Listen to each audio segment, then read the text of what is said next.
Well, there's about 5 startups and half an hour between us and some fika with cake and coffee. But we do have some very young and innovative startups who have come here from Stockholm and I think other cities as well in Sweden to share what are their disruptions and what are their ideas through which they can support and they can solution for climate action. Give me a thumbs up from the production side when we are ready with our startups, and then I can start announcing them.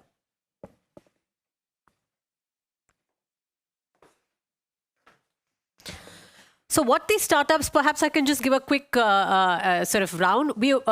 And some of you all, if you want to take a leg stretcher, please do that and come back in a minute or so. But what we're going to do in as the leg stretcher, at the lightning pitch, I beg your pardon, is that we're going to ask these startups to come and literally make a pitch. And make what we call a lightning 3-minute pitch, right? In which we are going to ask these startups to exemplify how innovation, how the innovation is solutioning for climate action. So what are they solving for? What is the innovation? And how are they thinking scale? Because I think the previous panel also spoke about scale.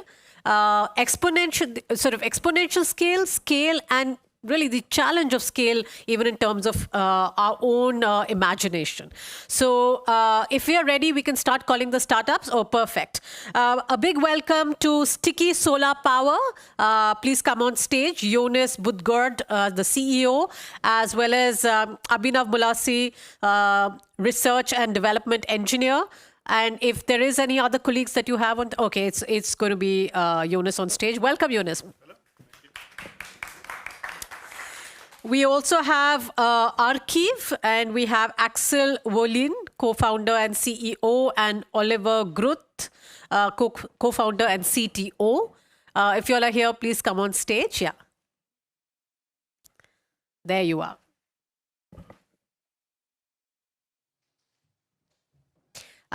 Next is Traced Systems.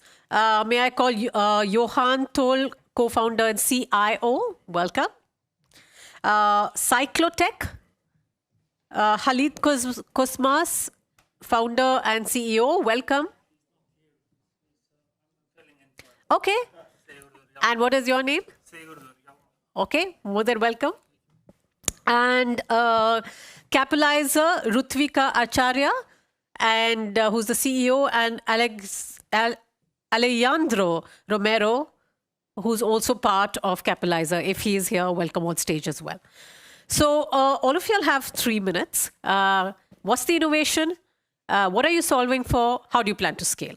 So 3 simple questions. And I believe each startup also has their presentation to make, right?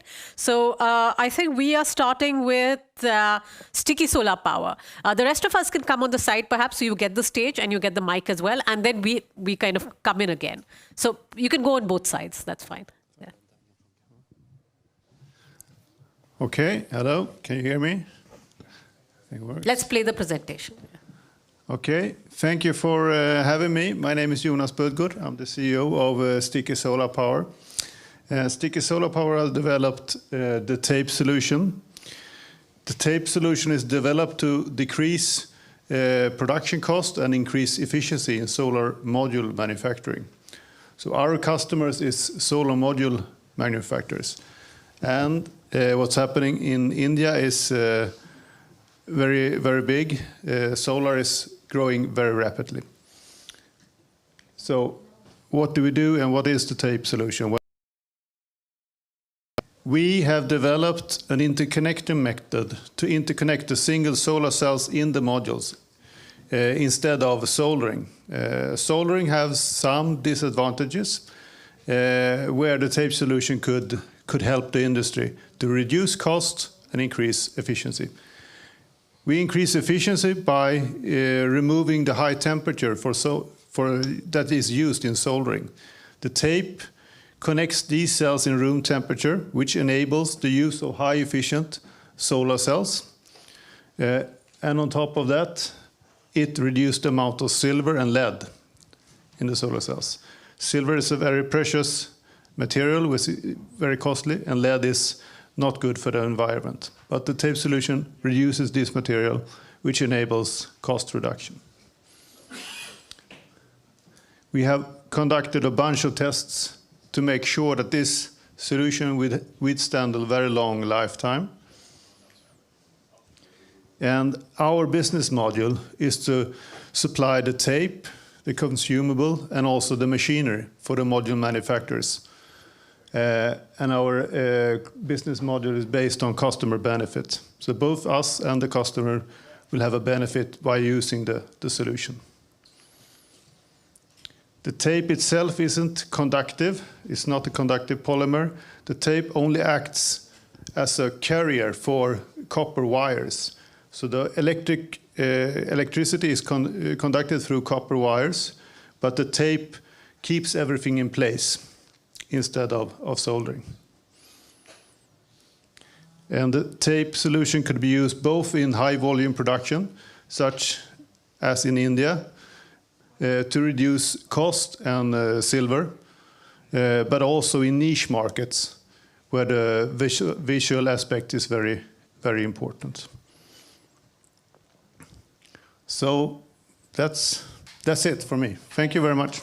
And we'll of course have questions for you after our first round is, the round of everybody is done, and we'll open it up for questions. But let's move on to Arkiv now. The floor is yours, please. Welcome. Don't hide behind the camera.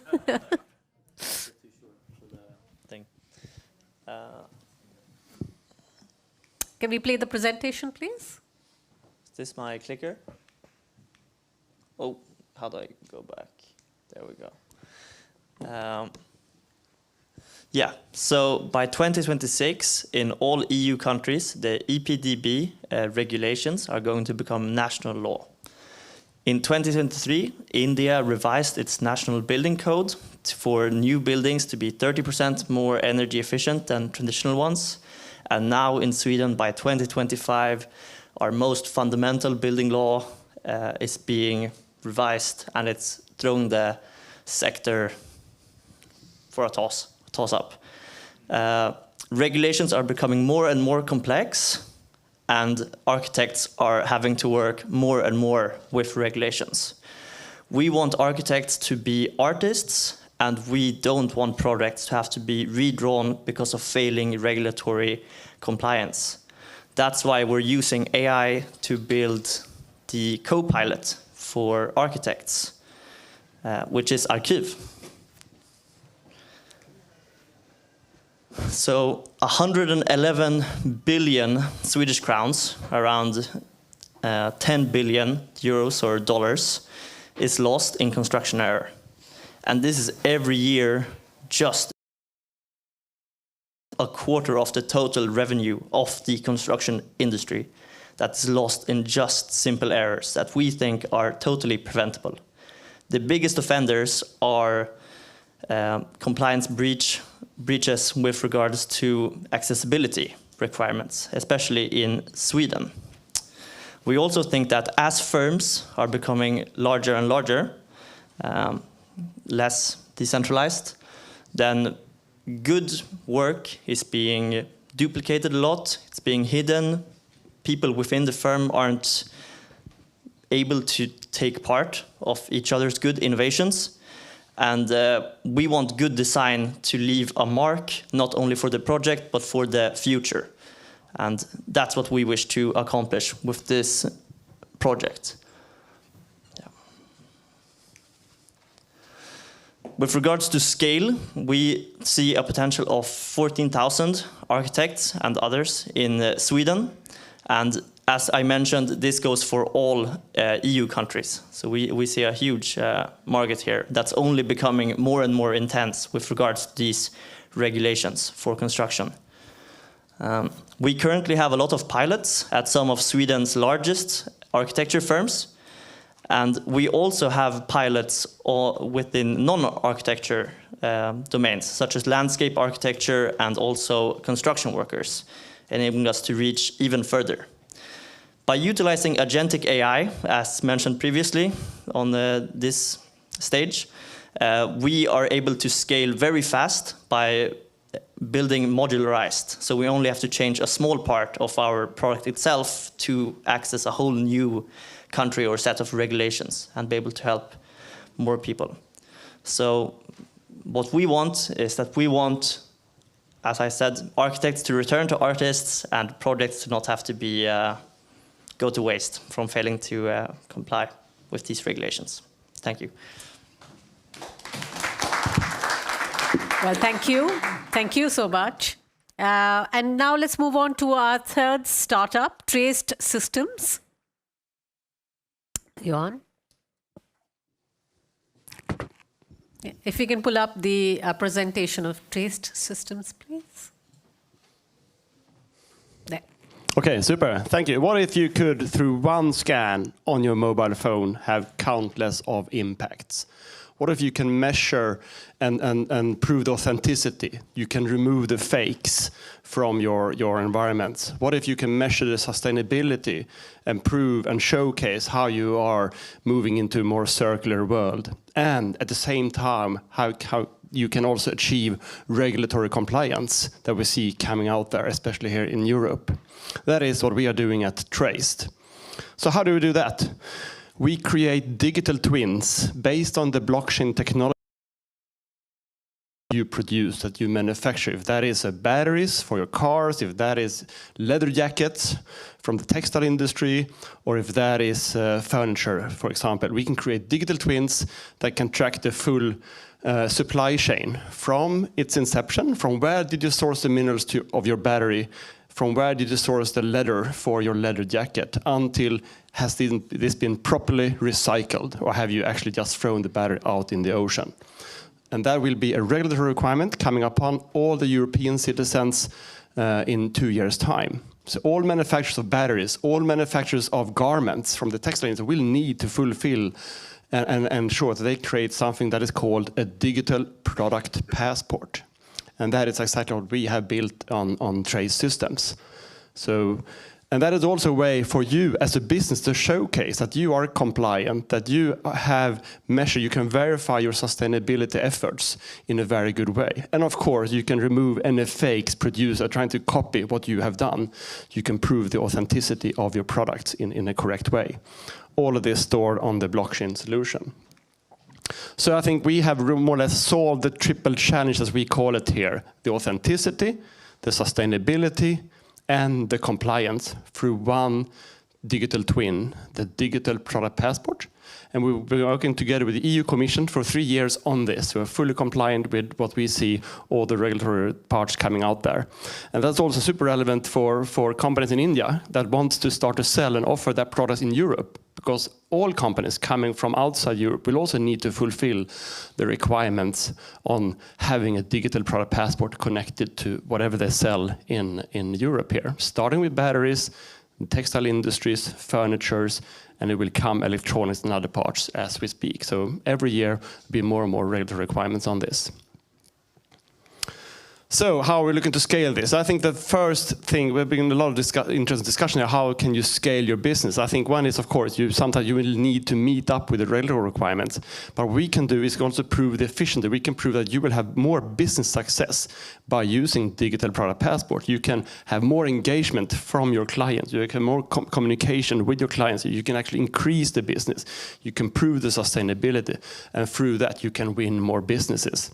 So we have a classic SaaS-based revenue model for our first-tier clients.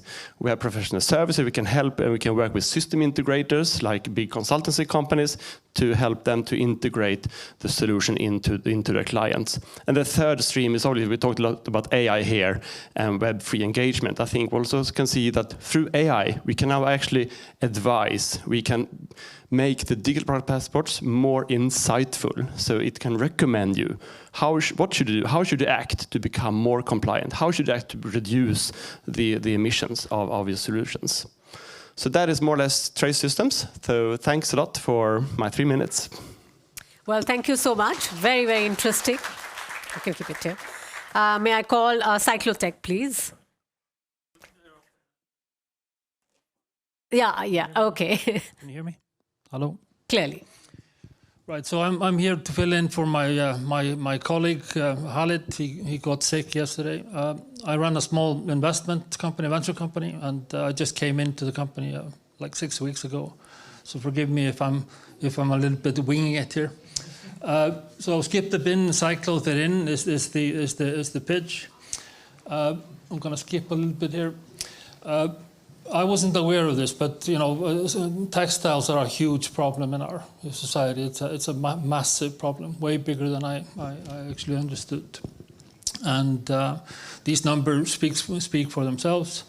I had no idea, for instance, that the sort of textiles consume so much water, and I think the combined emission of maritime and flight textiles consume more CO2 than maritime and flight combined. So it's quite a massive problem. Very complicated value chain. I believe India is the second largest textile manufacturer in the world. So there's some sort of connections here. What Cycloth does is putting together a whole value chain for the first part of the problem. So this is a massive value chain, and the issue in my opinion, is that the sorting centers that take in the textiles after we use them are not they're not equipped for the volumes that are coming. The 1st of January this year, the EU started implementing a law that it's illegal now to throw away textiles. Our municipalities are drowning in textiles, and there's no system available today to handle these volumes. And the bottleneck actually lies in the manual labor of sorting for reuse, for repurposing, for recycling, and then finally for incineration. So this is a huge issue. So what Cycloth is doing is trying to address the first part of this value chain, activating the consumers, giving them systems together with municipalities to actually capture the textiles, sorting them, putting them into these sorting facilities, and maximizing the amount or the volumes of textiles that go back to reuse, back to us in some form or fashion. Secondly, repurposing, which I understand India is quite big on. There's a lot of industries growing right now where you are repurposing textiles. And then as you maybe know, there's a lot of investments into recycling, huge investments. H&M and others are actually investing in that. And they have one big problem, and that's that their feedstock, they don't have enough feedstock. Yeah? And where do they get the feedstock from?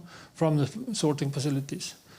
So to me, this is interesting. It's complicated. There's a lot of moving parts, from consumers, working with municipalities, financing. So that's why we are involved in this venture. For scale, what we're doing right now is that we're looking at bringing in capital and building public-private partnerships around the investments into these sorting facilities.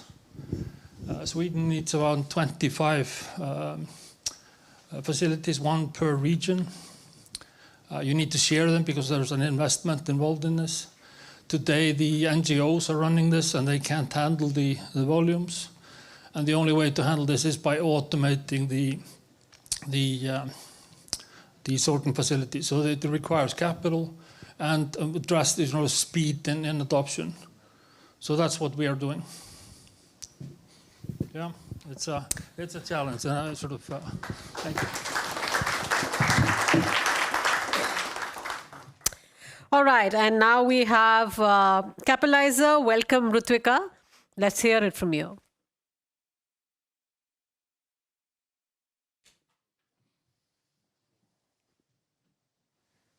All right. So, hi everyone. I'm Ritvika, CEO and co-founder of Caplyzer, and our mission is to make green hydrogen economy viable. We've actually heard a lot about hydrogen today, so I'm quite excited to talk about it.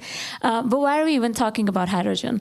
So, hydrogen as a fuel has one of the highest energy densities, and because of that, you can use it for many different applications, from steel production to aviation fuel to fertilizers. This has increased the demand for hydrogen, and it's expected to grow 7 times by 2050. Now, the problem is that over 90% of all the hydrogen that we use today, unfortunately, comes from fossil fuels, and it leads to almost a gigaton of CO2 emissions annually. So this has created an even more pressing demand for green hydrogen solutions. And the most common way to actually produce green hydrogen is through electrolysis. So you take electricity and then you split water from H2O into H2 and O2. And there are a couple of problems with the current technologies that exist. In today's electrolyzers, these gases are produced at the same time. And hydrogen is a highly, highly explosive gas, which requires expensive membranes in the middle to make sure the gases don't mix and cause any explosion. Additionally, these electrolyzers cannot be directly coupled with renewable energy sources because they lack the flexibility to handle fluctuating power, which ultimately can lead to gas mixing again. So this leads to kind of why the current technology is not scaling. It's too expensive, there are safety risks, and there is low efficiency with renewables. And that is what we have solved at Caplyzer. We've developed a patented new electrolyzer technology that never produces hydrogen and oxygen at the same time. By doing this, the gases can never mix, which makes it a lot safer, but you also don't need any membranes anymore, which makes it at least 30% cheaper, and it can be directly coupled to renewable energy sources. We're also more sustainable solutions because unlike traditional and conventional electrolyzers, we don't use any rare earth metals like platinum, iridium, or ruthenium. We started as a research at KTH University, and since then we were incorporated 3 years ago. We have already been granted a patent, have 3 more pending applications. We've raised over $500,000 in both equity and soft funding, and developed a system scale prototype. To scale further, we are currently scaling the production capacity of our electrolyzer and engaging in industrial pilots where we have commitment from a large energy player in Europe, but also actually a manufacturing license LOI with India. So we see a lot of potential there ultimately. It's myself, and together with Professor Joydeep and our team, we are a team of serial entrepreneurs, have done more than 5 deep tech startups, and have a lot of passion for climate impact. We are looking for more industrial pilots and fundraising. So if anyone's interested or has some good leads for us, please let me know. Thank you. All right, so we have 5 exciting startups. If there are any questions, please raise your hand and we'll pass the mic to you all. Anything that has sort of provoked or sort of lit some bulbs that you might want to ask. I do have a question, but we'll do a round first. Yeah, we'll pass the mic there. Abhinav, can we pass the mic there, please? That's mic number H1? Yeah, H1. Okay, perfect. And maybe it's prescient. So it's for hydrogen, so Caplyzer. Quick question. Have you guys assessed what the relative cost of hydrogen production at scale? I know you guys are still in proof of concept and pilot, but what would be the difference between conventional hydrogen production versus what you guys do? Have you guys had an estimate? Is this on? Yeah, perfect. So we have done, and based on our current specifications that we are already able to achieve, we see around 25% cost reduction compared to an alkaline electrolyzer on per kilogram cost of hydrogen, and compared to a PEM, we are looking at around 32%. So it's quite a lot, and we are currently looking at being close to €2 per kilo of hydrogen. But we have a roadmap to actually reach the dollar that we always talk about, yeah, as we scale. Any more questions? Raise your hand, we'll pass the mic.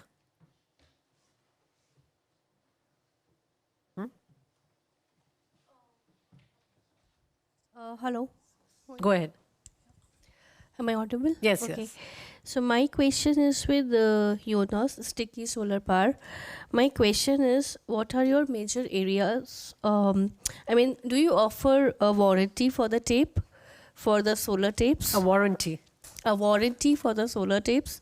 And if yes, for how long? I mean, what is the duration? Because as you said, you are majorly focusing in India. So in India, we don't work without guarantee or warranty. So my main question is that. Yeah, of course, and it's the same for the whole solar industry. You have to make sure that the models will withstand a very, very long lifetime. So the standard way is to secure more than 80% after 25 years. So we have the same. We will have to fulfill the same standards as anyone else. Otherwise, it's not doable. So yes, we have a warranty. Thank you. And I do also have one question with Johan from Traced. Have you focused on any particular industry in EU or in India, or you are just generalizing means with the products?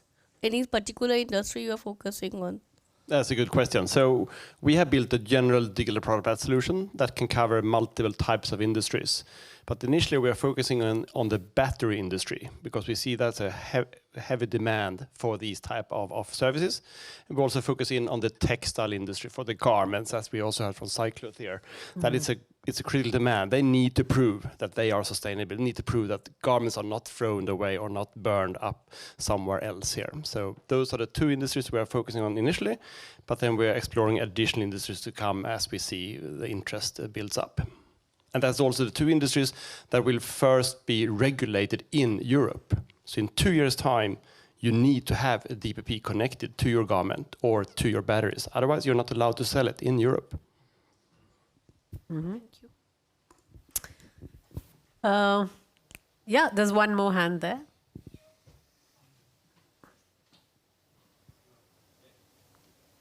Yeah, go ahead, speak. Yeah, can you hear me? Yeah, we can hear you clearly. Yeah. So my question is like, I think anyone can take this question. So whenever we come across like solving an issue with sustainability, it is said that we don't solve the issue, but we just, whenever we are handling a pollution or situation in one of the sectors, then it's often said that we just replace this pollution or something to some other sector by avoiding this in this sector. So I think many of you have spoke about sustainability here. So I just want to know what's your take on this. I think traceability is doing a good job in tracing out whether it's sustainable or not. So when I heard the pitch about Capitalizer, I felt like, so since you are using the electricity for the electrolysis, so I was wondering if whether where the electricity comes from. So are you like tracing the sustainability of the electricity sources, like whether it comes from the fossil fuels or whether it comes from a green source or whatever it is. So I just want to know what's your general take on this. So, I mean, in general, green hydrogen can only be called green if the electricity comes from renewable energy sources. So, yes, the electricity will have to be completely green. And that's also why for us, I mean, during the development of the product as well, for example, we don't use platinum, iridium, these kind of rare earth metals, which are very widely used in other electrolyzers today. But we wanted to make sure that we are trying to stay sustainable across the board to actually have a really green and sustainable solution. But it will always be more challenging to do that, for sure, when you have readily available materials. Yeah. Well, thank you for your sharp questions. There is one more? Oh, yeah, please go ahead. I can also add, I think it's a super relevant question. I worked a lot in the carbon credits industry, and unfortunately there's been a lot of greenwashing there. So I think the proof that, how can I prove that if I buy a carbon credit, that the tonnage has been removed, that the forest is still growing, that actually the carbon dioxide has been removed and put into an old drilling hole outside of Norway, for example. And that is why I was so interested in using blockchain technology and the provenance of it. The other part that we do at Trace System is also how can we incentivize people to actually return your garment for recycling here. So that's why we also have models to trigger that and help consumers actually prove, hey, gamify this and help them to get credits for maybe for the next buy of a garment piece if they return their leather jacket for recycling once it's been used. for a long time. So good questions. Anyone wants to take the answer? Or, yeah? And then I think we'll wrap it there with the closing note. There's Fika waiting. Perhaps I could add on to this sentiment that, you know, if you make one part of the business more sustainable, you're introducing, you know, pollution in some other part. I don't really believe this to be true in all cases. I think if you make, for example, energy efficient buildings, they are more energy efficient for their whole lifetime. It's better for the people building them. You know, the constructor gets better interest rates if he can prove that their building is going to run at a lower cost for its lifetime. And also the actual people, you know, sourcing the materials drives innovation to create better building materials, and it also, you know, enables architects to adhere to these new environmental regulations by, for example, the EU and such. So I really think it's a win-win-win, and being like skeptical in this way, it's not always true. All right. I think we've had some very, very interesting questions as well from the audience. So thanks for that, and fantastic, innovative ideas, and sort of the journey that y'all are in. I wish you all the very best, and hope to hear more on it perhaps next year at Engaging India at Almedalen. Thank you so much. Thank you.